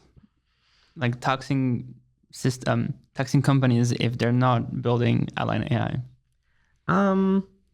I think we should have misalignment fines in the same way that we fine companies for causing harms. It's basically a way of internalizing the externalities. If you make a system that causes harm, you should pay for it. And the way we do it is through fines. But I also think they should have alignment red tape. So the more powerful your system is, you should be paying the red tape cost of proving that your system is safe and secure and aligned before you're allowed to make a profit and deploy it in the world. Another red thing is red teaming, where it's like another method to like test if a model is safe or not. You have like a bunch of hackers or people like trying to like push further where the system could go wrong. Yes, so red teaming comes from the domain of other military or cybersecurity, where you have an adversarial relationship and you pretend to be the adversary and break whatever system or whatever process you have in place. By extension, this is deliberately trying to figure out how things could go wrong with a particular system, a particular setup, a particular context. And once you figure out how things could go wrong, you then go back and you redesign the system to make sure they don't go wrong in this way. I think mandating that and building up a community of practice that can do it for AI systems, particularly advanced AI systems, is something that we need, something we're already starting to see. Many companies have internal processes that check how systems might fail, but getting that to the point where we have a DEF CON for AI, and then maybe even further on some courses in how to stress test AI systems, how to red team AI systems, sharing of best practices, building up of tooling, software tooling, AI tooling to help you do those kinds of stuff. That's a world that I think we need to go into if we're gonna kind of minimize the harms from AI. I think there's more and more adversarial examples when building self-driving cars. There's like a bunch of like small patches you can make to the image that will make it like detect a stop sign when there's like no stop sign. But with the rising of language models, people can just like test models like GPT-3 and find ways in which it will like misbehave, right? So the whole like thing we talk about biases, you can just like do red teaming on those kind of models and see at what point do they say something racist or anything else. So I think like it becomes increasingly easier to do red teaming on large language models. And I see like people like doing this as a instrumental step to build safe systems. They just like do a bunch of red teaming on, biases or small alignment scale. Mm-hmm. And they kind of think that this kind of methodology would like scale up to like building like increasingly robust and aligned systems. Yeah, I think some people call this kind of prosaic alignment. I mean, you might worry that when you get to very, very advanced systems, this method no longer works and you need different kinds of solutions. And I just don't have direct expertise in here, so I just want to be open to the possibility that this is the case. And maybe you get some false confidence from doing this prosaic alignment and kind of red teaming systems that we know of and making them more aligned. On the other hand, it would be silly not to do it, right? Why not leverage the failure modes of the systems that we have today to learn how to make better systems both today and tomorrow? At the same time, we should also be putting some of our resources into kind of really fleshing out the argument that this will not scale, that at some point there will be just a sharp left turn and we're all dead. If you can get to the point where that is a very compelling argument, you already have all of this machinery that is measuring the risk of particular systems, and you can amplify this machinery to say, okay, now we need to stop. Right? You already have the interfaces in the world between governments, regulators, auditors, and developers. And if you convince everyone that further progress is unwarranted and the risks are too high, you have the interfaces in the world between developers and the rest of the world to stop them. So you need some kind of way of interpreting the model and seeing where it's like getting to the point where you think it's too dangerous. Yeah, you probably want to get to the point where you're like, any further progress along this way, we can no longer give you guarantees of safe behavior. And that probably should trigger you not being able to run the experiment. I think in some sense, if we know that, it's impossible to build align AI with a certain guarantee, we're maybe closer to something like, not really, but like approximating something like climate change, where I don't think like anyone thinks that climate change has a potential to be good, right? People see it as an imminent threat and they try to like slow it down, right? They want to like make it happen later. So we talked about an alignment tax, but I was just like curious about it. I'm just curious about what if you think that the carbon tax we had for climate change, this is completely out of topic, but if it kind of works, if you think climate change regulation is an example of like society successfully shaping the future of technology to a way like where we don't have like any risk of any catastrophic risk from climate change. Like, do you think it's a good evidence of us succeeding in regulating systems? I think it's very mixed evidence, right? So lots of people will have different takes on this. And again, I'm not a climate change regulation expert. If you zoom out massively, right, you have the discovery that you can get a lot of energy out of burning fossil fuels. And it looks amazing, right? You have cheap, abundant source of power that allows you to radically transform society and get all of the benefits of that, right? It's then, initially it's steam, and then it's electricity, and then it's petrol, and then a combustion engine, and all of this amazing stuff. And along the way, you've been creating this risk that you weren't really aware of it, right? I mean, discovery of the greenhouse effect, the role of carbon in it, the role of humans burning it comes much after the discovery that you can burn coal and fuel on an industrial scale to do things. And then you go into a long period in which there is denial of this risk, very adversarial relationship between the people who benefit from the system as it is now and the people who want to mitigate the harm. Right. But there is also not a super clear alternative. It is at the point where you have a notion of renewables, right? You can have very high energy societies with a lot of growth and material well-being and so on, without the impacts of burning fossil fuels, putting carbon in the atmosphere and changing the climate, that you really start to have a plan of action, right? We're talking about going to global zero becomes not just meaningful, but politically viable. And then there's all of kind of the nitty-gritty details of then how do you get a thing to go? And you have investments in green energy and renewables, and you have investments in reducing the harm kind of the amount of carbon emitted from burning fossil fuels, and you have coordination mechanisms that try to shape the incentives around all of that. I think the Paris Agreement is a great achievement in that respect, and it arguably was better than what the game theory would suggest. But also all of this is operating in a very adversarial setting because there are actors who really don't want this to happen because they have short-term incentives. Carbon taxes, I think, are a very good way of connecting the high-level value of we want less of this bad thing to this particular company now has a financial incentive to do the right thing. You need many mechanisms all operating in tandem to get us to where we want to go. I think it's only a mixed success because we lost many decades and we may end up losing more decades and we don't have that many decades to spare. I mean, the more we wait, the worse the outcomes will be. And we might even have less decades for AI. Correct. So maybe now moving on to concrete things we could do to slow down AI development. I have some questions from Twitter that I asked a few hours ago by people. So do you believe regulating the amount of compute an organization can use is a viable strategy? How would you go or not about it? Is there something like similar to it that could be done?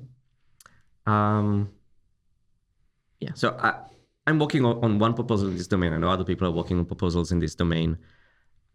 I go at it very softly. So I think compute is a pretty good proxy for how capable your system is, particularly if you're building a general system. If you're building a foundation model, and arguably later on if you're building something that approaches AGI. So the more compute is being used for a particular system, that could be the thing that is similar to how deadly the pathogen is, that determines whether it's biological safety level 1 or 2 or 3 or 4. So the more compute is being used for a training run, the more scrutiny there should be for that system, either during development or even before development. Well, from the world we are in now, I think we just need to get governments to start measuring that.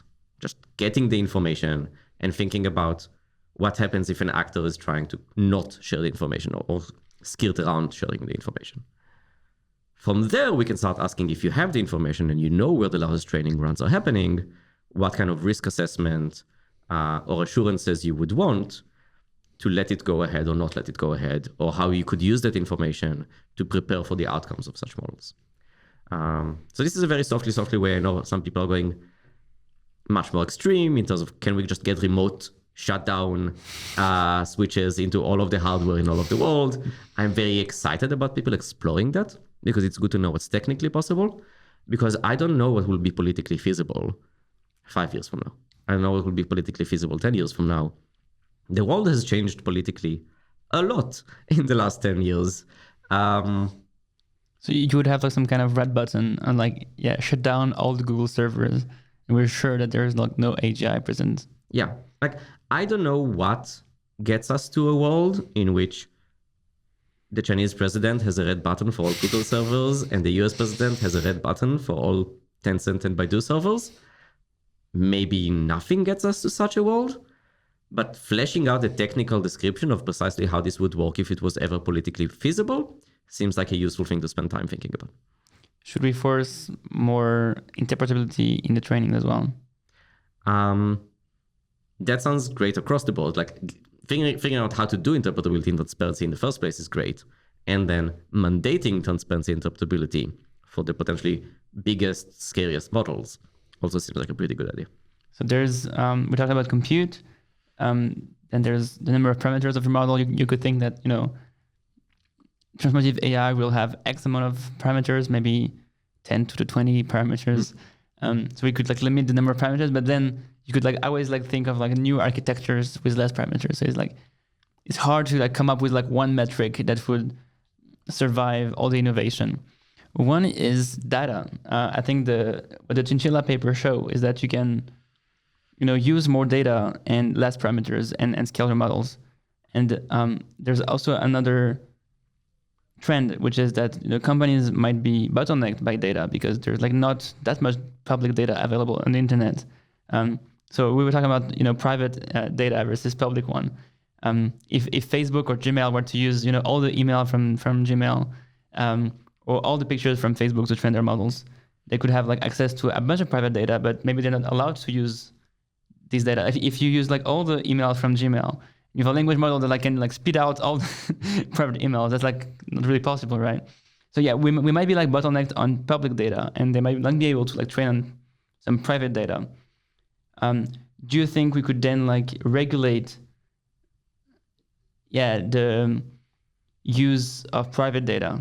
We can say like, oh, you can only use public data, and this way we're sure you're not going to build AGI. So it's an interesting space to explore. I think data is much harder to regulate than compute because, compute is a physical object. You can quantify it. If you have one GPU sitting in front of you, getting a second GPU just next to it is pretty much impossible. You have to go back to the GPU factory. Whereas if you have a bunch of data here and you want a copy of it on a folder next to it, it's basically free. Now you have the cloud, right? So if OpenAI partners with Microsoft Azure, I'm sure like all the Azure servers are not in one place. They can just like run AGI.exe on a remote server in Taiwan. So if AGI.exe can run on one GPU, then we're dead anyway, right? So like how large of a dedicated cluster do you need for AGI.exe? And that's an empirical question, right? It might also be a moving target, but that shapes the kind of interventions you can have on compute, whether it's through monitoring or whether it's through restriction of access. Restricting access to data is much harder. Verifying compliance with data restrictions is much harder. There are ideas of how to do it. In fact, there are ideas of how you can leverage hardware to kind of get verification about data sharing policies. They are hard to do. It will be great to get them. But also, the world clearly has enough data to train human-level general intelligences because babies are born into the world and they experience the world and then they become human-level general intelligences. So, like, getting enough sensors that provide enough, like, maybe it won't be large language models. And so maybe it won't be in the next, 5, 10, 15 years. Maybe it will take longer. But ultimately, we can get enough data from the world to train AGIs. Yeah, some people say you just like train on YouTube, you predict the next frame on YouTube. You have like a bunch of videos on YouTube, like much more than you have text. In your view, how will humans handle like dispute in AI governance? Would we have like AIs in the loop, and then like we need like to have like AI making some decisions and humans as well, like negotiating some things?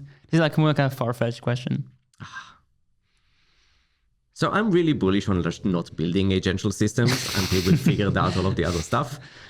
And so in my ideal version, which I agree maybe is not very realistic, you just have really good sanity and perception of reality for all actors negotiating, right? You just have pretty deep understanding on the needs, the motives, the preferences of the person you're negotiating with.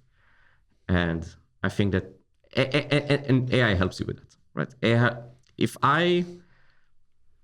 I'm the president of the US and I have just a deep understanding of the entire Chinese economy, and I can come in and I can say, look, this is just a clearly good outcome for your economy if we go and coordinate in this particular way, right? You can do trade. If you have a very good understanding of where your party is, what they want, and by jointly leveraging technology, you can make a much bigger future for both of you. Then the option for corporate becomes bigger. And so I think just getting this information value, understanding what the other person needs, understanding solutions that can work for both of you. Eric Drexler has, again, I really like his ideas. He has this notion of Paretotopia, which is instead of fighting for your share of the cake, you just make the cake much, much bigger.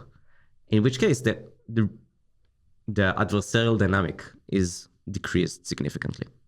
So you just negotiate over the future light cone of humanity expanding into space? Yes.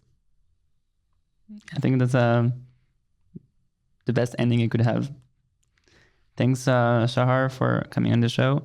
Do you have any last plug or word for the audience about your work or whatever you think about? I guess if we invite you to research convenings, it would be great to bring you in. We're very into interdisciplinary and diverse projects, but also if you think Intelligence Rising is an interesting thing that you would like to play, reach out to the team or reach out to me. We are currently working on building a new product that is much more tailored to the needs of particular sets of audiences, investors, tech regulators, company policy teams. So if you think you would want to work with us to develop such a product, please reach out. It's a great game. I can recommend.